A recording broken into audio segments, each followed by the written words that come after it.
അങ്ങനെ ഞങ്ങൾ രാവിലെ വീട്ടിൽ നിന്നും പോവുകയാണ് ചിന്നക്കടയിലേക്ക്.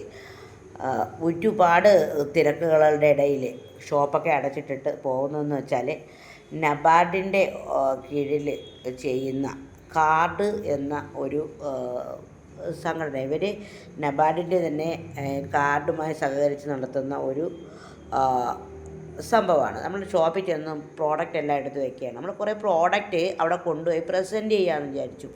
അപ്പോൾ നമ്മളിങ്ങനെ എക്സിബിഷനും മറ്റു കാര്യങ്ങൾക്കൊന്നും പോയിട്ടില്ല കേട്ടോ. നമ്മളങ്ങനെ പോകില്ല. കാരണം നമുക്ക് വേറെ ഒരുപാട് പണികളുണ്ട്. സാധാരണ എക്സിബിഷനും മറ്റുമൊക്കെ പോകുന്ന ആൾക്കാരുണ്ടാവും. പക്ഷേ ഇത് നമ്മുടെ ഏറ്റവും പ്രിയപ്പെട്ട ഒരു ബെസ്റ്റ് ഫ്രണ്ടിൻ്റെ അവരാണ് പിന്നെ നബാർഡിൻ്റെ കീഴിൽ ഇത് ഒക്കെ ചെയ്യുന്നത്, മഞ്ജു ചേച്ചി. അപ്പോൾ ചേച്ചിയുടെ ക്ഷണപ്രകാരമാണ് ഞങ്ങൾ പോകാൻ വിചാരിച്ചത്. അപ്പോൾ ഞങ്ങളവിടെ കൊണ്ടുപോയി എല്ലാമൊക്കെ വെച്ചു. അപ്പോൾ സ്റ്റാള് അങ്ങനെ പ്രത്യേകിച്ചൊരു സ്റ്റാള് അല്ലെങ്കിൽ അങ്ങനെ ഒരു ഇതല്ല അവിടെയെന്ന് വെച്ചാൽ അവയർനെസ് ക്ലാസ്സുകൾ ഒക്കെയാണ്. അപ്പോൾ അവിടെ ഇങ്ങനെ ഒരുപാട് പുറത്തു നിന്നും ഇങ്ങനെ ധാരാളമായിട്ട് ആൾക്കാർ വന്ന് സെയിലായി പോകുന്നുണ്ട് കേട്ടോ, ഒന്നുമല്ല കേട്ടോ. അപ്പം നമ്മുടെ പ്രോഡക്റ്റ് അതിൻ്റെ മൂല്യം അറിഞ്ഞ് ആൾക്കാർ അവിടെ എത്തുന്നില്ല. കാരണം അവിടെ എന്താണ് ക്ലാസ്സുകളാണ് എന്ന് വെച്ചാൽ ഇന്നത്തെ ക്ലാസ്സുകൾ കർഷകർക്ക് വേണ്ടിയിട്ടുള്ള ഒരുപാട് ബെനിഫിറ്റുള്ള ക്ലാസ്സുകൾ എന്ന് വെച്ചാൽ ലോൺ കിട്ടുന്നതിന് വേണ്ടി സംരംഭകരുടെ ലോണുകളെക്കുറിച്ച് വളരെ യൂസ്ഫുള്ളായിട്ടുള്ള കുറേ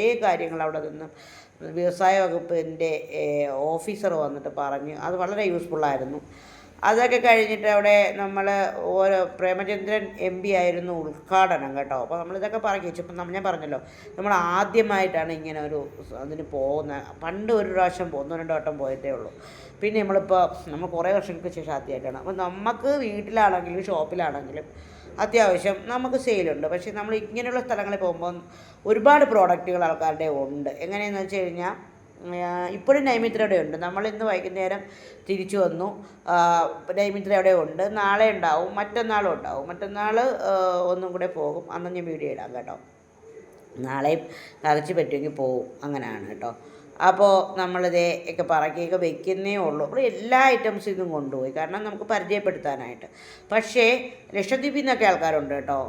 എന്ന് വെച്ചാൽ ഒരു മേളയല്ല, അവിടെ എന്താണ് അവയർനെസ് അല്ലെങ്കിൽ കർഷകർക്ക് ഉപയോഗപ്പെടുന്ന ക്ലാസ്സുകൾ, തേനീച്ച കർഷകരുടെ ഒരു സംഗമം, ഒരു ക്ലാസ്സും ഒക്കെ ആയിരുന്നു അവിടെ കേട്ടോ. നമ്മുടെ സെക്ഷനിലാത്തതുകൊണ്ട് കുറേ കാര്യങ്ങളൊന്നും എനിക്ക് അറിയത്തില്ല. ഒരുപാട് കാര്യങ്ങൾ കാർഡ് എന്ന് പറയുന്ന സംഘടന അല്ലെങ്കിൽ അവരുടെ കാര്യങ്ങൾ അവർ ഒരുപാട് കാര്യങ്ങൾ ചെയ്യുന്നുണ്ട് കേട്ടോ. നിങ്ങൾക്ക് പഠിക്കാൻ ബുദ്ധിമുട്ടുള്ളവർക്ക്, ജോലി സംബന്ധമായ ആവശ്യമുള്ളവർക്ക് കൊല്ലം ജില്ലയിൽ ഇവർ ഒരുപാട് കാര്യങ്ങൾ ചെയ്യുന്നുണ്ട്. ലക്ഷദ്വീപിൽ ചെയ്യുന്നുണ്ട്, ഇവർ വാഗമണി ചെയ്യുന്നുണ്ട്. അങ്ങനെ കുറേ കാര്യങ്ങൾ ഇവർ ചെയ്യുന്നുണ്ട് കേട്ടോ. ഒരുപാട് പേരെ പഠിപ്പിച്ച് ചെറിയ ചെറിയ ബ്യൂട്ടീഷ്യൻ കോഴ്സ്, തയ്യൽ പരിശീലനം, പിന്നെ അതിനുള്ള ലോണുകൾ എല്ലാം, തേനീച്ച കൃഷി, അങ്ങനെ കർഷകർക്ക് വേണ്ടുന്നതെല്ലാം, കാറ്ററിംഗ് ആണെങ്കിലും ഷെഫിൻ്റെ കോഴ്സുകൾ എല്ലാം ഉണ്ട് കേട്ടോ. അപ്പോൾ കാക്കച്ചി ഓരോന്നൊക്കെ നമ്മുടെ പ്രോഡക്റ്റുകൾ എടുത്ത് വെച്ച് കാണിക്കാം കേട്ടോ. വളരെ യൂസ്ഫുള്ളാണ് ഇവരുടെ കാര്യങ്ങൾ. സർക്കാരുമായി ഇടപെട്ടുകൊണ്ട് ചേർന്നുകൊണ്ട് ചെയ്യുന്ന കാര്യങ്ങളാണ്. അപ്പോൾ സർക്കാരിൻ്റെ ഒരുപാട് ഓഫറുകളൊക്കെ ഉണ്ട്. വ്യവസായ വകുപ്പ് ഇവിടെ സർക്കാർ എന്ത് ചെയ്യുന്നു അല്ലെങ്കിൽ ഇവിടെ എന്ത് നടക്കുന്നു സംരംഭങ്ങൾക്ക് അനുസരിച്ച് സംരംഭകരെ അത്രമേൽ ചേർത്ത് പിടിക്കുന്ന കുറേ കാര്യങ്ങൾ കേന്ദ്ര ഗവൺമെൻറ്റും കേരള ഗവൺമെൻറ്റും ചേർന്ന് ചെയ്യുന്നുണ്ട് കേട്ടോ. കുറേ കാര്യങ്ങളെക്കുറിച്ച് ഇന്ന് സാറ് പറഞ്ഞു. പ്രധാനമന്ത്രിയുടെ ഒരു ലോണുണ്ട്, ഭയങ്കര നമുക്ക് യൂസ്ഫുള്ളാണ്. അതുപോലെ തന്നെ കുറേ ലോണുകളും കാര്യങ്ങളും ഒക്കെ ഉണ്ട്.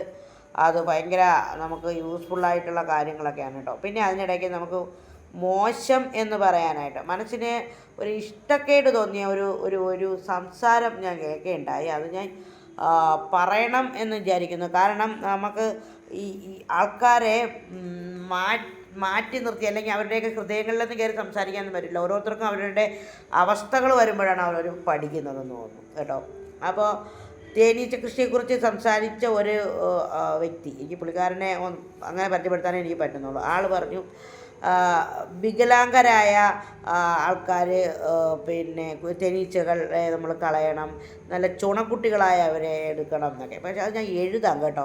എനിക്കത് വളരെ മോശമായിട്ട് തോന്നി. കാരണം ഞാനവിടെ ഇരിക്കുന്ന വീൽ ചെയറിലാണ്. അപ്പോൾ വികലാംഗരായ തേനീച്ചകളെ നമുക്ക് ഉപയോഗമില്ല, കളയണം എന്ന്. ഒന്നാമത്തെ കാര്യം, വികലാംഗർ എന്ന ഒരു പദം സംസാരിച്ചേ കൂടാ. വികലാംഗർ എന്ന് പറയുന്നത് ഇപ്പോൾ സർക്കാരുമായി ബന്ധപ്പെട്ടൊക്കെ ചെയ്യുന്ന പരിപാടിയാകുമ്പോൾ അതൊക്കെ ശ്രദ്ധിക്കേണ്ടതാണ്.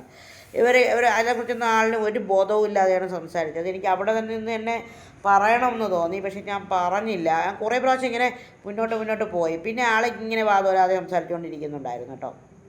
അപ്പോൾ ഈ പുറത്തുനിന്ന് കേൾക്കുന്ന ഒരാൾക്ക്, അല്ലെങ്കിൽ അതുമായി ബന്ധപ്പെടാത്ത ഒരാൾ വിചാരിക്കും, ഓ ഇവക്കെന്താ ഇവളെന്താ ഇങ്ങനെയൊക്കെ പറയുന്നതെന്ന്. പക്ഷെ അങ്ങനെയല്ല. കുറേ പേരിൽ അങ്ങനെ തന്നെ. ഞാൻ വീൽ ചെയറിൽ ഒരാളവിടെ ഇരിക്കുകയല്ലേ, അപ്പോഴെങ്കിലും ഒന്ന് ആലോചിക്കണ്ടേ, വികലാംഗർ എന്ന് ഇയാൾ പറഞ്ഞുകൊണ്ടേയിരിക്കുന്നു.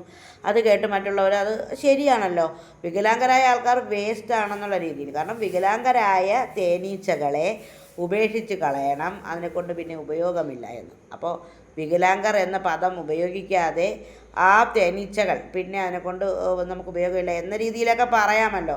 ഇതിപ്പോൾ കേൾക്കുന്നവർക്ക് അങ്ങനെ ഒരു ഇതായിട്ടൊന്നും തോന്നൂല കേട്ടോ. അപ്പോൾ നമ്മുടെ സമ്മേളനം ഉദ്ഘാടനം ചെയ്തുകൊണ്ട് അദ്ദേഹം സംസാരിച്ചതാണ്. അപ്പോൾ ഇത്രയൊക്കെ ഉള്ളൂ. നാളെ ഞാൻ മറ്റൊരു വീഡിയോയുമായി വരാം. ടാറ്റാ.